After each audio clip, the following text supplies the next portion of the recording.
The Shelmaliers from Wexford went to Dublin by train. Leinster against Munster for the championship of Ireland. Clontarf the place appointed for to finish the last game. We sent to Cork a telegram asking for a postponement as the Reverend Canon Dorn was called to God on high, asking for a little time with respect to his dying until the week of Sunday, but to this they did deny. We would not play till after we buried our loved pastor, who'd glorified his master for over 50 years. In the cemetery we laid him, and then went on and played them, determined for to beat them, we're the bold Shelmaliers. At 20 minutes after 1, when this great game it had begun, the Corkmen won the toss, and they tried our boys to tame. And when the wind was high, some experiments they did try, and with the Castle Bridge men played a fast and thrilling game. The ball went up and down, back and forward all around. The Corkmen had the best of it, and for them there were loud cheers. But the Emmet's men intended their gold would be defended, and they'd win before they'd ended, would the bold Shelmaliers. The half-time whistle, it went shrill, and the Emmets got the wind, though the play not in their favour now for 15 minutes more. 5 points and a goal, and this was the whole. I'll tell you for certain that those Corkmen did score, for Wexford took the leather, and they all went down together, and the shouts went from all Leinster, you have ended their careers. And the Emmet's men expressing, saying we'll teach them a lesson, made 2 goals in succession for the bold Shelmaliers. The longer Cork remained that day, the more Wexford would bait them. Before they did defeat them, they were as swift as deers. Forlorn, sad and dreary, worn out, weak and weary, away went Ockapalug from the bold Shelmaliers. Now I'll give to you the forwards, George Sinnott and Pat Furlong. Bill Roster and Pat Fortune were a driving force that day. Jack Leary and Will Dordan, they were the boys for scoring, and 2 to 1 they'd goal 'em for the bold Shelmaliers. Our middle piece being twice as strong, John Roster and Pat Furlong, Jim Murphy and MacDonald were the boys that laid them low. For every time they'd meet them, they'd put the Corkmen sleeping. You'd swear there was a waking, for no sign of life did show. Jack Murphy and Bill Neville, they began to lay them level, when they thought of Tom the Devil with his pitch cap and his shears. Cork first tried to win by moaning, when Wexford started scoring, but they flew like Anchicorins from the bold Shelmaliers. There was Larry Martin Lacey, Tom Devericks and Owen Daly, Jim Fogarty and Will Leary were our great men of fame. There was George and Michael Brown, who played the ball fast up and down, and our captain Nicholas Daly, who played a hero's game. Now I've given you the 21, with muscle, bone and sinew strong. I hope God will their days prolong for many, many years. With their Emmet's costumes wearing, what heroes look more daring than the champions of old Erin, the old Shelmaliers. When a great bunch of people I spied, they were listening to music and singing. When I stopped for a while by their side, then I heard the most beautiful lilting, so tuneful, uplifting and true.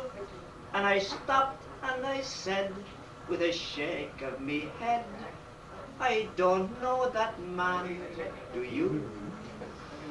Do you mean you don't know Leo Carthy? Are you deaf? Can't you read? Are you blind? From the streets of Baghdad to the cross of the Shad, this fellow from Broadway you'll find on the green sod or at the Hayestown Bod, in Brussels or even Bahrain, or in Torremolino, knocking back vino with his friend, the King of Spain. I was over in London quite lately, and I went to the great Albert Hall. The mummers from Cairn were appearing, and the leader enraptured us all. Princess Diane then said to her escort, to meet him, good money I'll pay. I'll give up me land if I'm let shake the hand of the councillor from Broadway. You mean you don't know the old Carthy? Are you deaf? Can you read? Are you blind? From the streets of Baghdad to the cross of the Shad, this fellow from Broadway you'll find on the green sod or at the Hayestown Bod, in Brussels or even Bahrain, or in Torremolino, knocking back vino with his friend, the King of Spain. He's renowned for camogie and handball. He's organised fashions galore, and orations and good recitations, steam rallies and songs by the score. But when captains and kings are forgotten, he'll remember for many a day, in cities and towns, the man from Ayr Downs, the councillor from Broadway. You mean you don't know Leo Carthy? Are you deaf? Can you read? Are you blind? From the streets of Baghdad to the cross of the Shad, this fellow from Broadway you'll find at the green sod or at the Hayestown Bod, in Brussels or even Bahrain, or in Torremolino, knocking back vino with his friend, the King of Spain. One about Halloween, should it be gone if I don't say it? Once a year, I'll have a chance I get to say it. A time for wishing and talking to your spirits. And this is written by Winifred Letts, who was a Wexford woman, I think. She lived a lot there. Anyway, it goes like this. The girls are laughing with the boys and gaming by the fire. They're wishing, each and every one, to see her heart's desire. 'Twas Tessie cut the barn brack and found the ring inside. Before next Halloween has dawned, herself will be your bride. But Molly stands alone outside the cabin door and breaks her heart for one the waves threw dead upon the shore.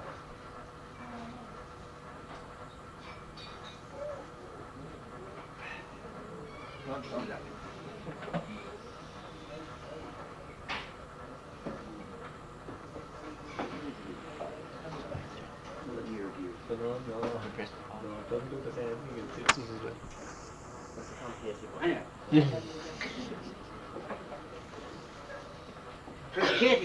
Twas Katie's nut leapt from the hearth and left poor Pat's alone. But Ellen's stayed with Christy Burns upon the wide hearthstone. And all the while the children bobbed for apples set afloat, while old men smoked their pipes and talked about the foundered boat. And Molly walked upon the cliffs and never feared the rain. She called the name of one she loved and bid him come again. Young Christy pulled a cabbage stump to win a wealthy wife. Rosanna threw the apple peels to see who'd share her life. And Lizzie had a looking glass she hid in some dark place to see if there for an inch her eyes she'd see her comrade's face.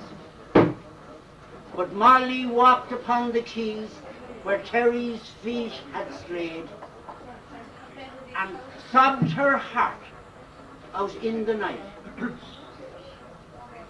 Molly walked upon the quays where Terry's feet had trod and sobbed her heart out in the night with no one near but God.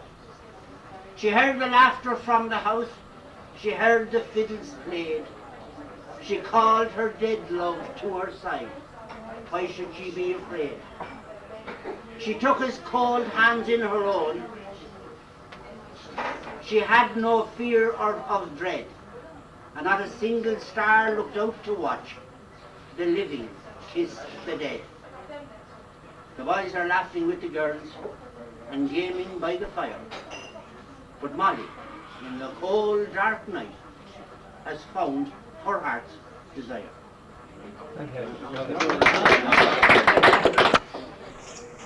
Well, you can forget if you like that, but you the right to set the standard.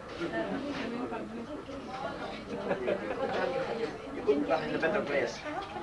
We're not Colm will go on about anti-clockwise and clockwise and all again. It'll be a big trouble. Beware when you see me turning the cursing stones anti-clockwise.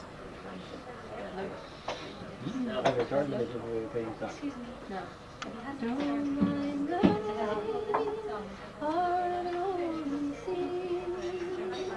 The weary night never worries me.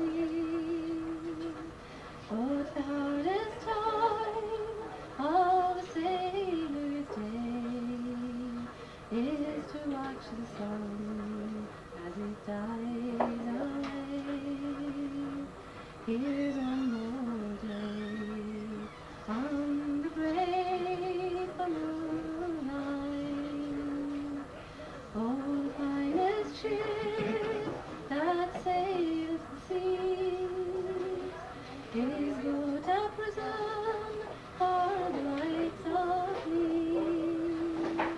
But had I wings like Noah's dove, I'd fly backward to the one I love. Here's one more day on the grateful moonlight. Oh Lord, if dreams were only real, I'd have my hands on that wooden wheel, and with all my heart I'd turn around and tell the boys that we're homeward bound. Here's one more day on the grateful moonlight.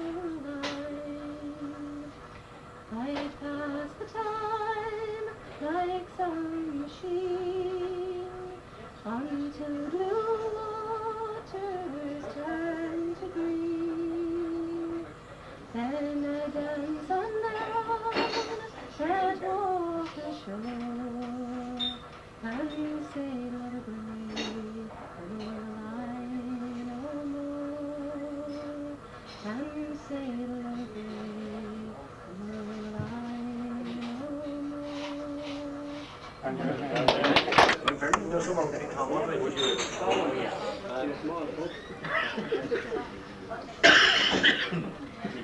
Well, we don't know what this 100 years here like. Right, Bernie? Oh, I am an Irish tinker with me horse and caravan. I roam the roads of Ireland like every tinker man. I'll sell you a fine gin at Sir, I'll swap for the old grey mare. Have you any scrapper feathers? And I'll also buy her hair. Oh, the wife, now the crater, she tries to make ends meet, as she knocks about from house to house with nothing on her face. But when the farmer's dog turns up, it's then she shows her skill. Sure you think 'twas the mighty Arkell, and she galloping up the hill. And the children too, God bless them, when they ask for bread and jam, never will they leave your doorstep till they say, God bless you, ma'am. Have the smallest bit of butter, a little pinch of tea, a few spuds for the dinner, or an armful of good hay. The old tent in the winter, sometimes it's rather rough, and the language that you'd hear at nights is often fairly rough. With the children all fighting, looking for a row will try, but sure everything is over when he gets a good black eye. So now you've heard my story, and I hope you will agree that the rear them, scare them, tear them life is the only life for me. But times they are a-changing, and now I have a plan, for I'm going to sell the Bible, and I'll buy a Hayestown. Nice man. Make an announcement. Why would you be doing that? Seems to have cold this weather. Farewell, my country, a fond farewell, my bitter anguish no tongue can tell, or I'm forced to fly o'er the ocean wide, from the home I love, by Lough Sheelin side. So proud was I of my girl so tall, I was envied most by the young men all. When I brought her blushing, a bashful bride, to my cottage home, by Lough Sheelin side. But all our joys were too good to last, and the landlord came, our young host to dash. In vain we pleaded for mercy no, and he hurled us forth into blinding snow. No one dared open for us their door, or else his vengeance would reach them sure. My Mary faint in my arms died, as the snow lady on the mountainside. I raised my hands to the heavens above, and I said one prayer for my lifeless love. May the God of vengeance, I wildly cried, avenge the death of my murdered bride. We laid her down in the churchyard low, where in the springtime the wild flowers grow. I shed no tears, for the font had dried on that woeful night by Lough Sheelin I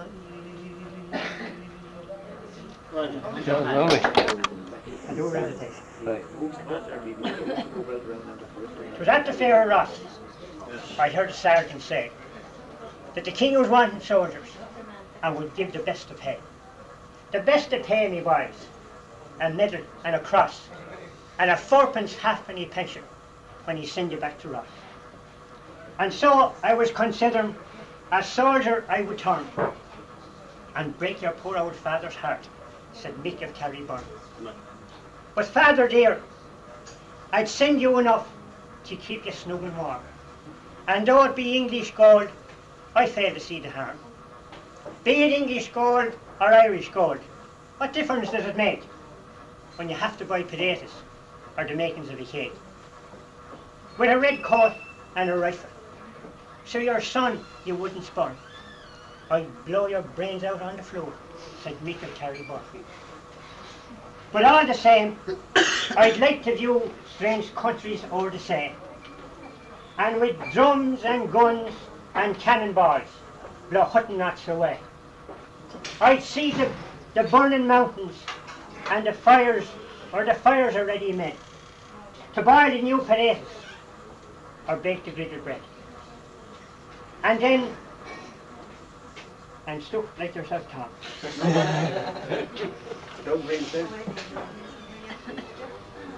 Something when the shooting is over, we get orders to return. And shoot us down by orders too, said Mick of Carrigbyrne. Whisht, father, whisht. I'd learn to speak the grandest English known, just as a lord or lady would to the king upon his throne. With a ma'am to you, and a sir to you, and would your honour please, and I'm greatly obligated, miss, I'd soon pick up their ways. Tut, when you'd hear me talking, on your heel you'd give a turn, and damn your vulgar cockney slang, said Mick of Carrigbyrne. But the English warrior is more decent than you think. Whoever met him an army man, I wouldn't take a drink. I'm tout that in the distance, while marching in review, to tell them from rail, gentlemen, we'll give you lots to do. But then I've never been from home much further than the turn. They're the dirty water of the world, said Mick of Carrigbyrne. But father, how else am I to know the way to pull a trigger or to deal a trusty blow? 'Tis not by walking on the land a body can be made, to learn the 1,000 tricks and turns that go to make the trade. I'd like to be a soldier if my land I wouldn't spurn. They're drilling in the glen tonight, said Mick of Carrigbyrne. Tonight? Whoa, father. Strange it is, they've never missed a gun. For I've had it often in the glen, they divilled out their son. I'm as good a hand at houting it as ever went to drill. And there's hundreds just as good as me from this to Tallahill. I was only joking when I said a soldier I would turn. Up will humble England yet me boy, said Mick of Carrigbyrne. Now in the last century in Iron Islands, there was this poor man. He was a poet, and he was reduced to begging. And as he was going along, he met this proselytizer.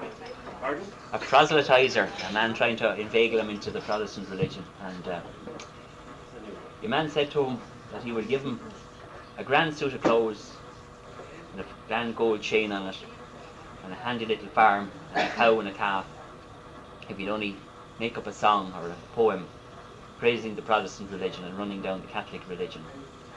And the poor man was greatly taken by this offer.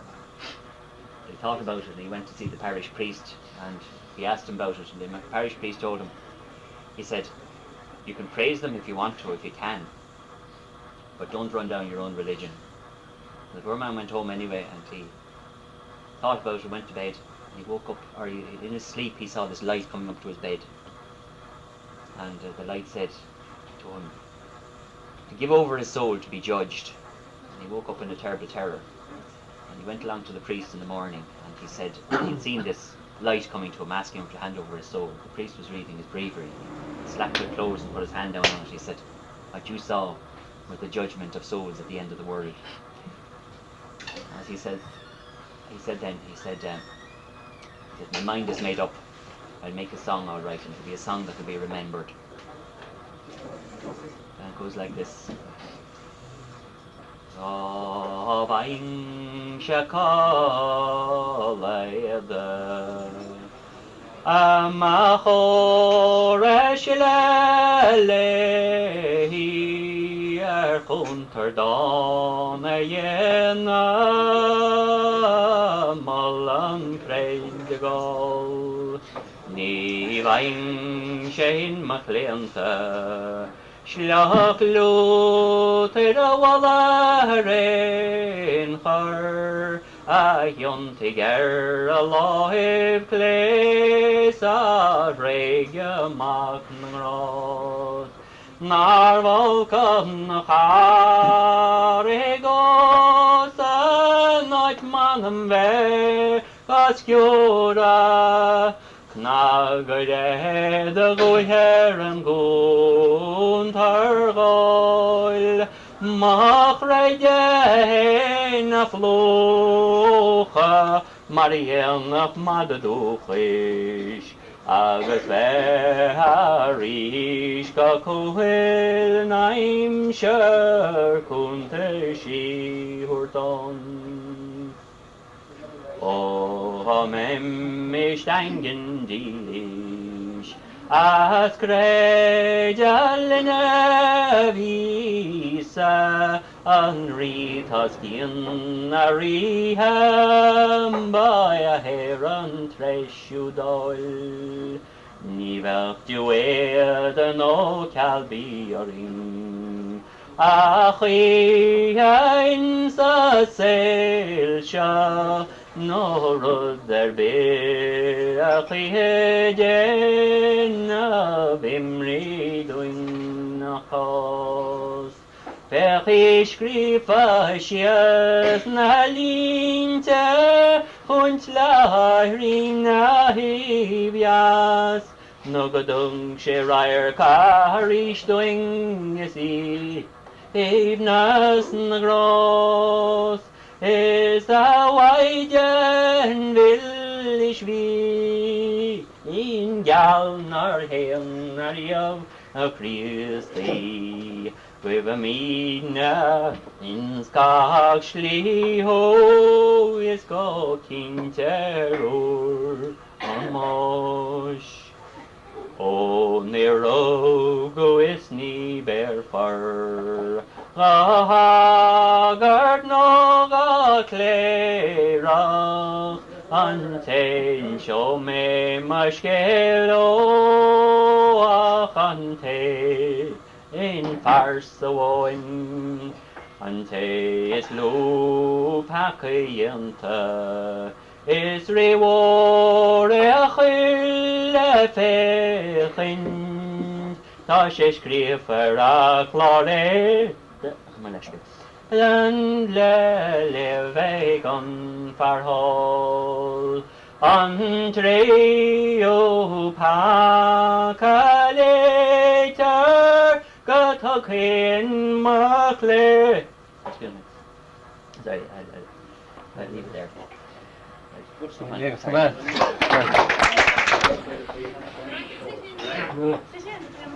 Welcome sheer hundred worker peak and golds medal and medal Kechas björn går shoy and pockan från det ser Buile hallelu hallelu hallelu and pockar Buile hallelu hallelu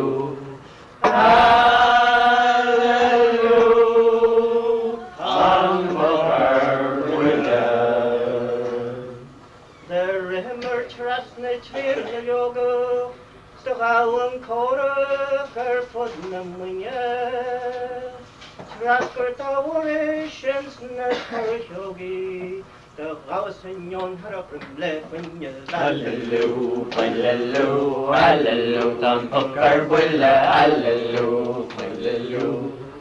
Hallelujah,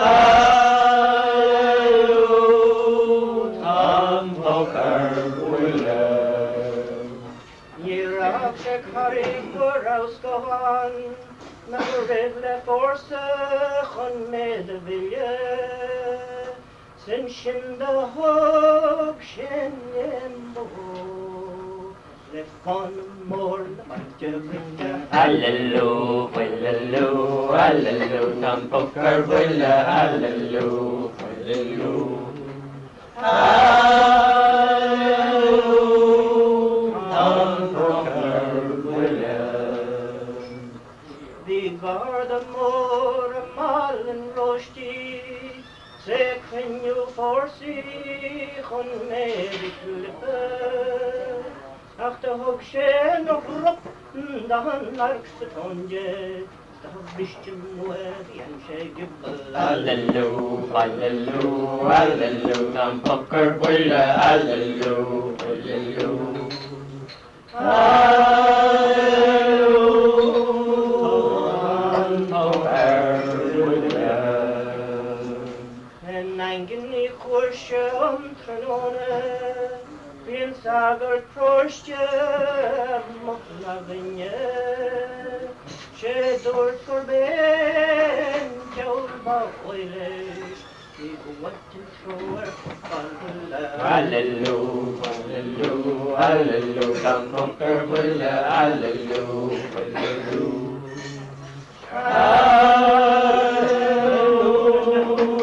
Hallelujah, Tom Pucker, Buile.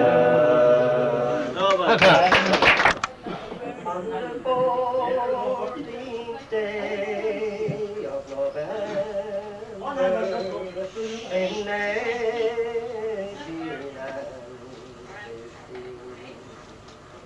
we launched our boats and put to sea from Tinabearna green. The northwest wind began to blow as night began to fall.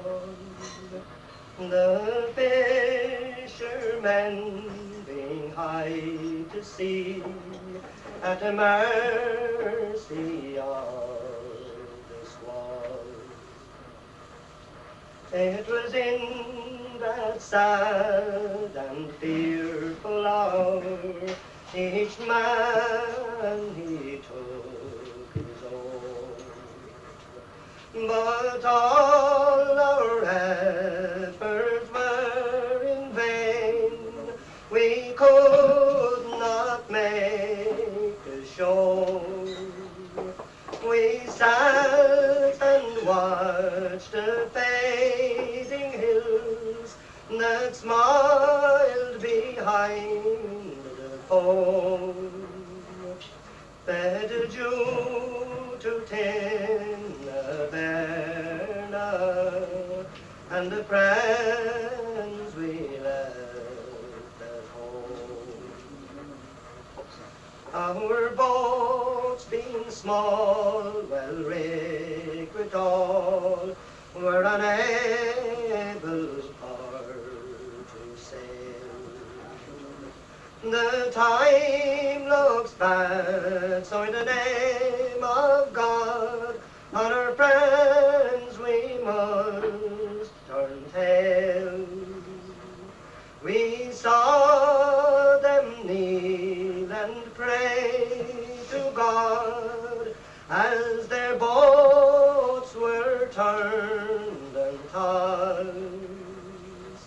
and one by one in those fearful waves our neighbors they were lost. Our skipper John watched the fleeting clouds that swept across the sky. saying, boys, don't lose your courage until the moon will rise. The hours drag by and the storm they die, our hopes return anew. In the pale moonlight on that stormy night, Tinabearna came in.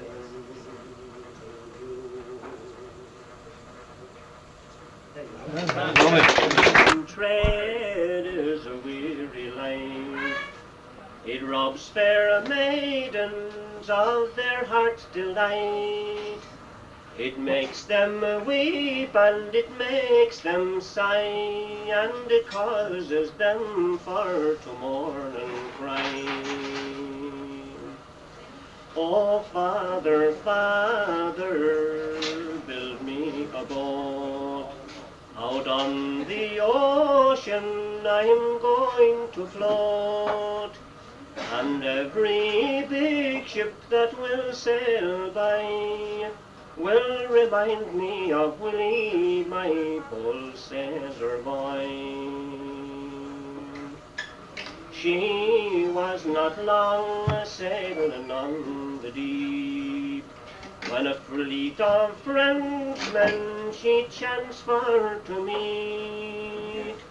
She asked the captain of that dubious crew, does my love Willie sail on board with you? Oh, no, fair maiden, your Willie's not here. Your true love's drowned, I greatly do fear.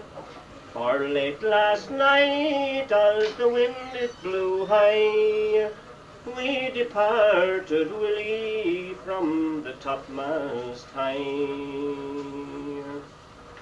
What colour clothes does your Willie wear?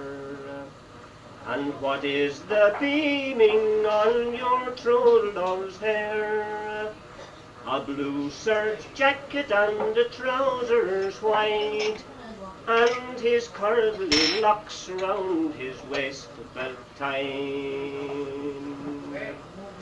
Oh, dig my grave both long, wide and deep. Put marble stone around my head and my feet, and in the middle tie a turtle dove, for to tell the world that I died for love. My youth that's inclined to ramble to some foreign country I need to steer. I am loath to part from my friends and comrades, and all the old sweethearts whom I love dear. But there's one of those that I do most admire. On her I'll think when I'm far away. But if fate decrees, I'm resolved to part her and try my fortune in America. So farewell, darling, since I must leave you. I place great dependence on your constancy, that no other young man could earn your favour, nor change your mind when I am o'er the sea. Although the seas they may separate us, and in between us they may rise and fall, but if fortune favours me, you'll find your Jenny returning homewards from America. Oh, Jamie dear, do you remember when I sat with you for many's the hour? When my young fancy away was carrying, the bees hummed round us on each opening flower. But when you're crossing o'er the western ocean, the girl that loves you, you'll ne'er mind the bar, and you'll scarcely think upon the maids of heaven. You'll get strange sweethearts in every case. Oh, Mary dear, I don't dissemble to all other fair maids I'll prove untrue. And if you think that these are false promises, I leave these vows as my pledge to you, that what I have may prove unsuccessful, and the fortune prove to be a clithery bar, that a favouring gale it may ne'er blow on me, should I forsake you in every case. So now to conclude and end these verses, may God protect this young female fair, and keep her from every wild embarrassment, and of you, my darling, take the greatest care. She's low to anger and of kind disposition, her cheeks like roses in June do glow. In my nightly slumber, whene'er I think on her, I could court her vision in memory. Killarney's lakes and downs, I was dreaming of the Shambrow and the dear old Shandon Bell, when my memory suggested on a vision bright and clear of the strange things that would happen if we had all Ireland here, if the Blarney Stone stood out on Sydney Harbour, and County Cork in Adelaide did appear, if the Shannon River joined the Brisbane waters, and Killarney's lakes flowed in to Botany Bay, if the Shandon bell rang out in old Fremantle, and Dublin town in Melbourne did appear, Aaron's sons would never roam, all the boys would stay at home, if we only had old Ireland over here.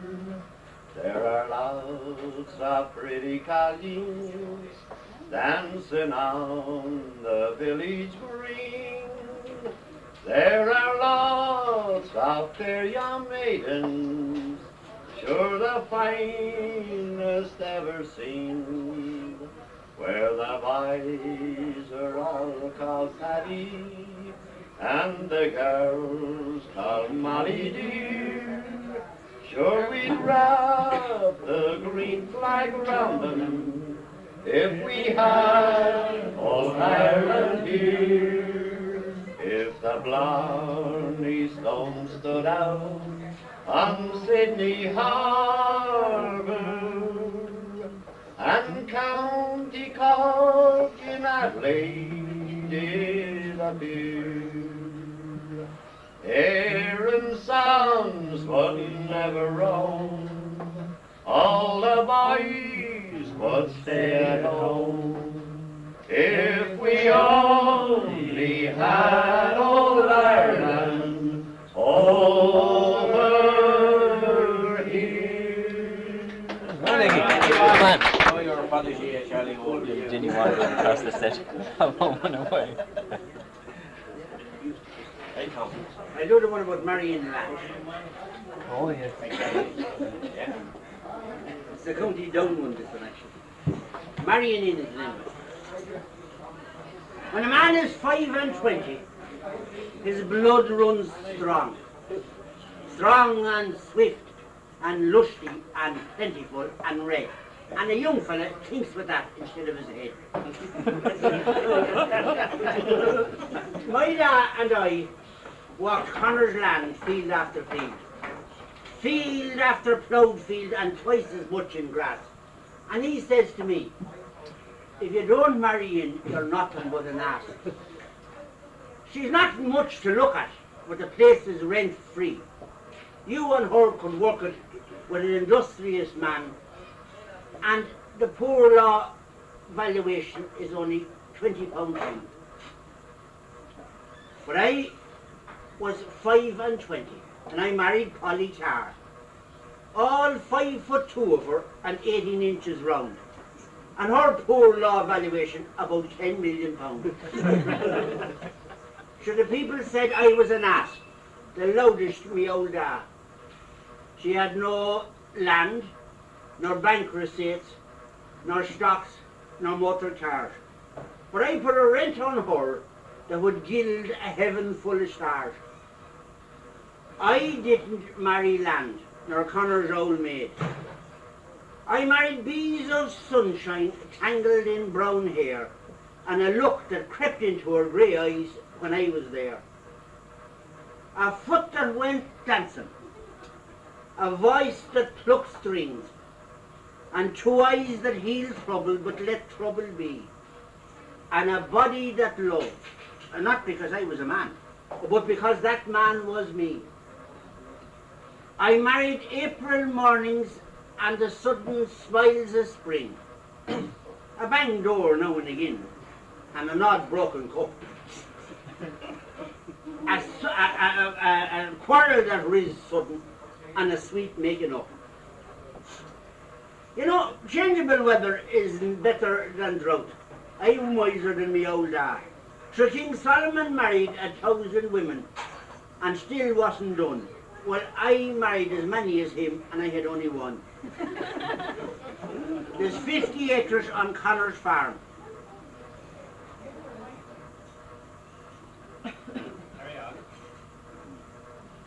Anyway, I go skipping past his garden gate, and me heart singing tunes, for I married the whole world and a couple of wee moons. They're growing to the full now, soon they'll be kicking at stars. And my brain is drowning me blood, and Polly has something planned. But not until my veins run skim milk will I bid them marry lad. I think who'd you say for Nicky Macy? Yeah, for Nicky,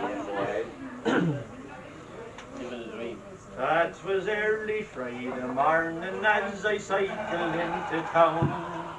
The front wheel it was wobbling and the mudguard falling down.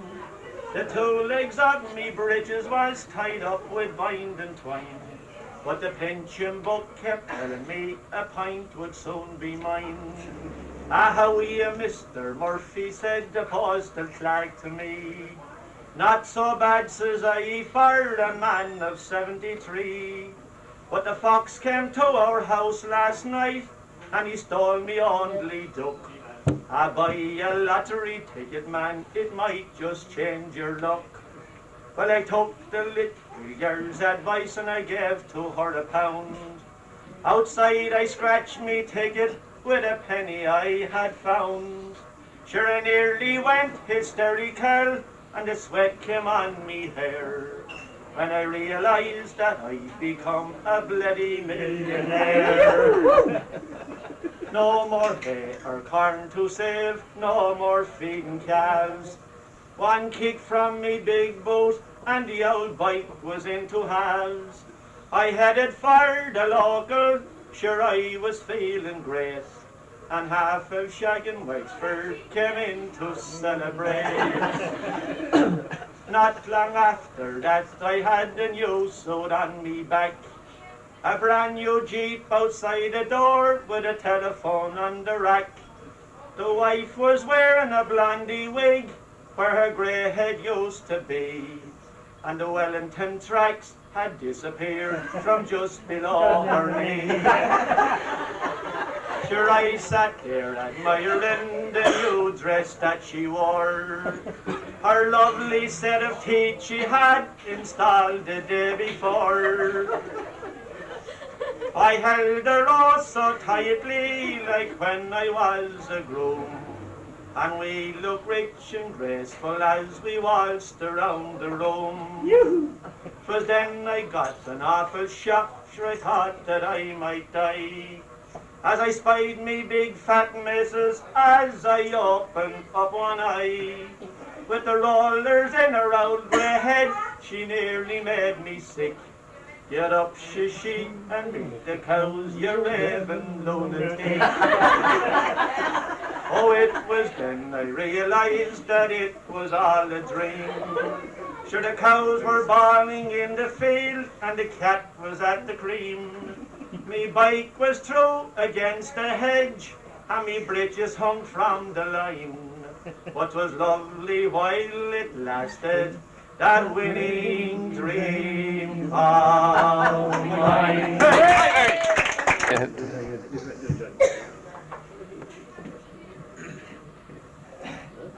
At Christmas time, long, long ago, I've heard old people say, when tyrant rule was at its worst, and Cromwell's troops held sway, a valiant priest laid down his life for faith and fatherland, at a place known as Tom Haggard, not far from Lingstown Strand.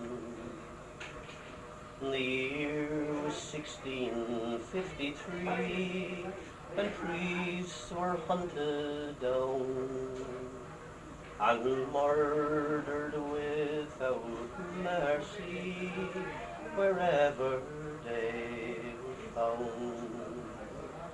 As Father Nicholas Myler called upon his faithful flock to assist him at the Holy Mass upon the old Mass rock. It was early Christmas morning, the first night they were found. The bright stars twinkled overhead as they knelt upon the ground, not fearing any danger that might have come their way, or they had a duty to perform, as this was Christmas Day. When Mass was almost ended, and all prepared to go to reach their homes before the dawn, and so out with the foe, as Father Myler raised his hands, his final words to say, God bless and keep you in his care on this grand Christmas day. But then a warning voice was heard, there's movement in the glen. Prepare to flee and save yourselves, I fear 'tis Cromwell's men. Pray save the chalice, cried the priest, before you go away. Please save it from those violent men, you'll need it yet someday. Brave Mrs. Lambert volunteered, the chalice she wrapped it in her apron white, to them she would never yield. But then a musket shot rang out that filled their hearts with fear. The noble priest fell to the ground, no more his voice to hear.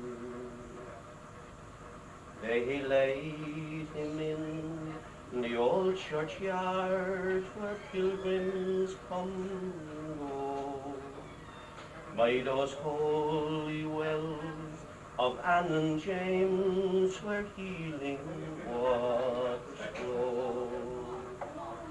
The milder chalice in the church is there for all to see, and cherish with a burning love for all eternity.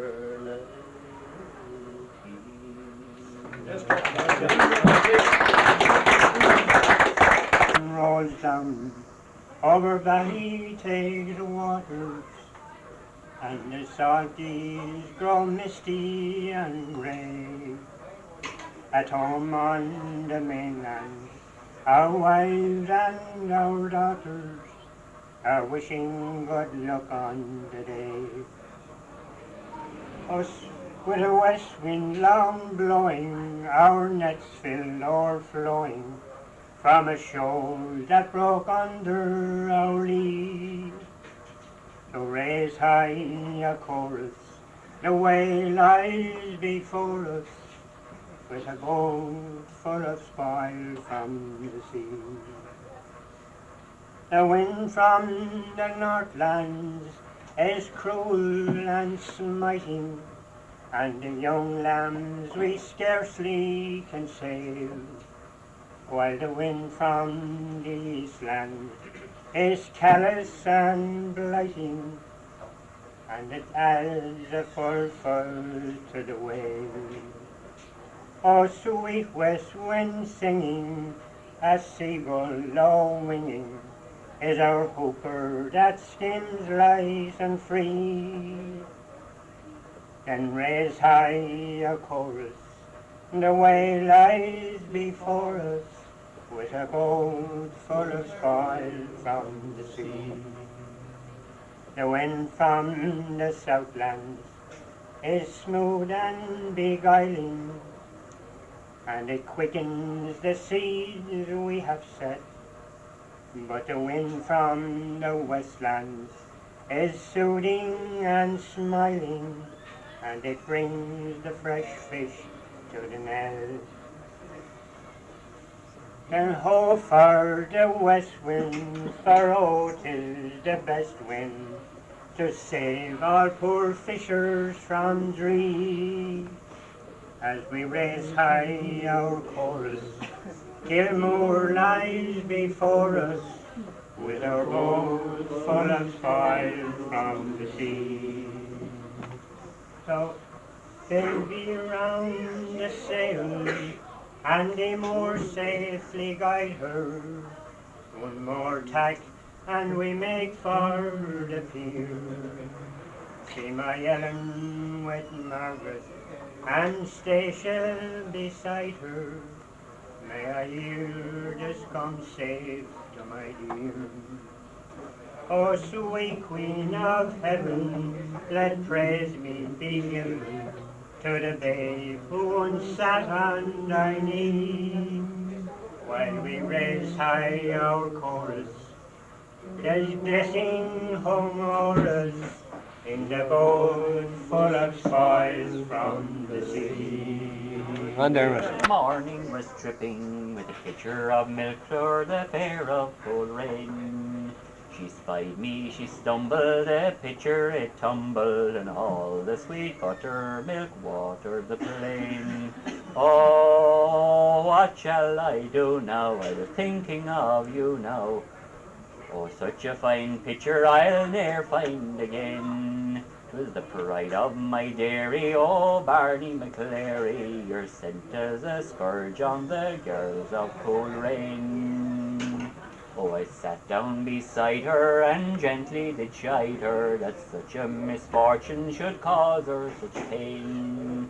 A kiss then I gave her, and before I did leave her, she vowed for such pleasure she'd break it again. It was haymaking season, I can't tell the reason, but misfortunes will never come single 'tis the pain. For very soon after poor Kitty's disaster, near a pitcher of milk it was all in Coleraine. Well, it happened out in Drinagh, not far from Wexford town. Ned Comfort, he was worried that his trade was going down. Then the mummers came to practice, and soon there came the call. Why don't we get together, boys, and organise a ball? The first thing to do was get the printed tickets out. Spread them around the area and get the fivers in. Then practice like hell the figures and the steps throughout. And do a deal with Ned for grub on that great evening. With Mick Hinsel on the fiddle, Pat and Tommy Hayes, Dermot Kelly on guitar, home from Antipode. The bar receipts were running up and the meister down the walls. Oh, sure hadn't we the gaiety at the Drinagh Mummers Ball. Well, first of all, Pat Fortune got out for to explain how each mummer there would represent the famous name. Characters from history like Theobald Wolfe Colm, Father Murphy and John Kelly, who were two of Wexford's own. Then the boys marched on with the greatest of vitality. Their striking and figuring was timely, crisp and clear. Long Joe and Little Ted, the essence of frivolity, while Tom and Willie Rossiter were getting into gear. There was Mrs. Dower and Mrs. Power and Mrs. Murray too. Bob and Kitty Connolly appeared as if on cue. Joe White, Mrs. Carberry and Tom Fitzpatrick Tall were cutting capers on the floor at the Drinagh Mummers Ball.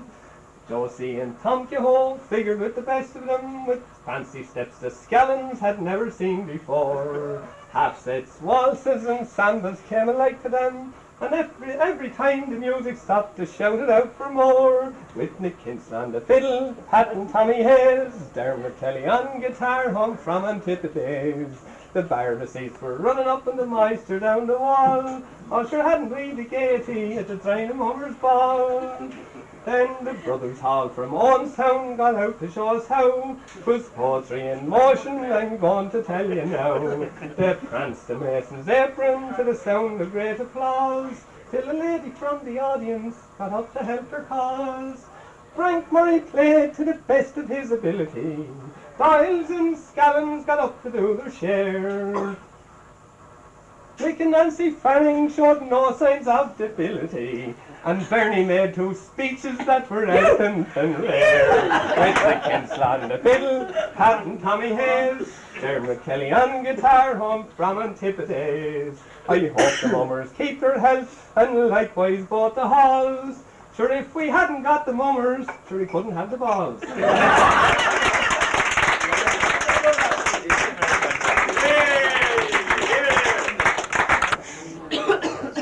Well, give a glass in there.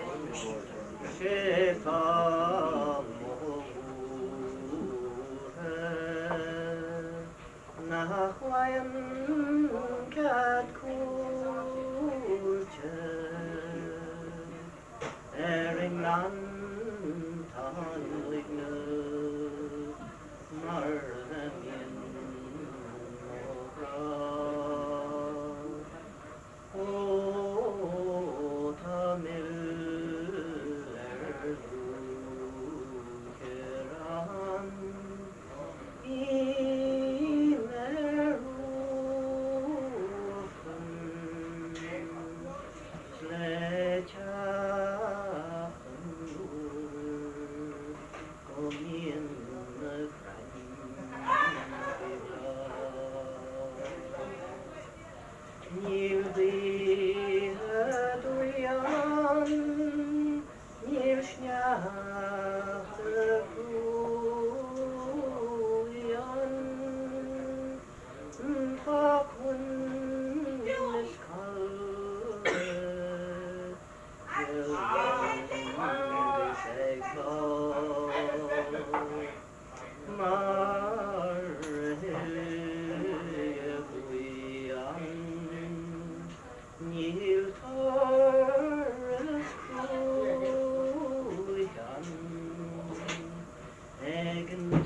I had asked you to fly with me afar, and morn or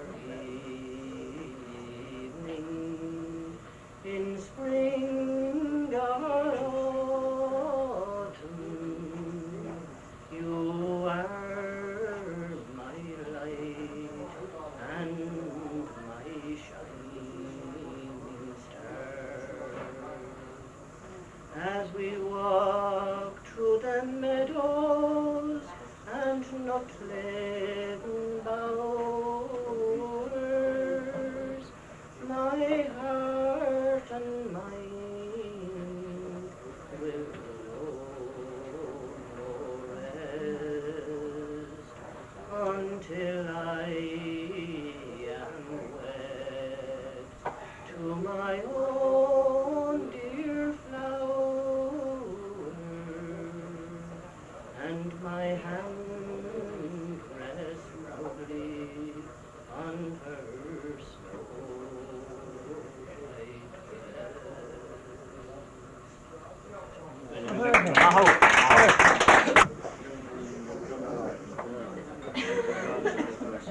white my heartstrings makes me music if I would think of you, and if you call me darling, I would wear a feathered shoe. I would swim the Shuren Slaney and the Shannon any day, just to walk with you, lovely lady, and to take you round Lough. If I owned all Portumna, or the markets of Athlone, or the walls and all the money that belongs to Limerick town, I would part unto your people, oh, if you let me presume, just to walk with you, lovely lady, and to be your squire in tune. Some people say it's easy and blame the Western now, but who was ever able for to harrow with a plough? Not rare was I for labour, or to watch the seasons play, but gambling, sport and dancing lost me my own Lough. Last night abroad in London I spent my only crown. I toasted my own one, and after cried was down, I walked the lamps till morning, and I heard your heart away. I wish I was the red fox you hunt around Lough. Now length may last till Easter, and after summer comes, and feasting or fasting, while the slow bush puts in bloom, the Queen of Hearts is lonely, but a joker still to play. I will lead and I'll take her from you, oh strong By Jack Duggan was his name. He was born and raised in Ireland, in a place called Castlemaine. He was his father's only son, his mother's pride and joy, and dearly did his parents love that wild colonial boy. At the early age of 16 years, he left his native home, and to Australia's sunny shore he was inclined to roam. He robbed the rich to help the poor, he stabbed James McAvoy. A terror to Australia was that wild colonial boy.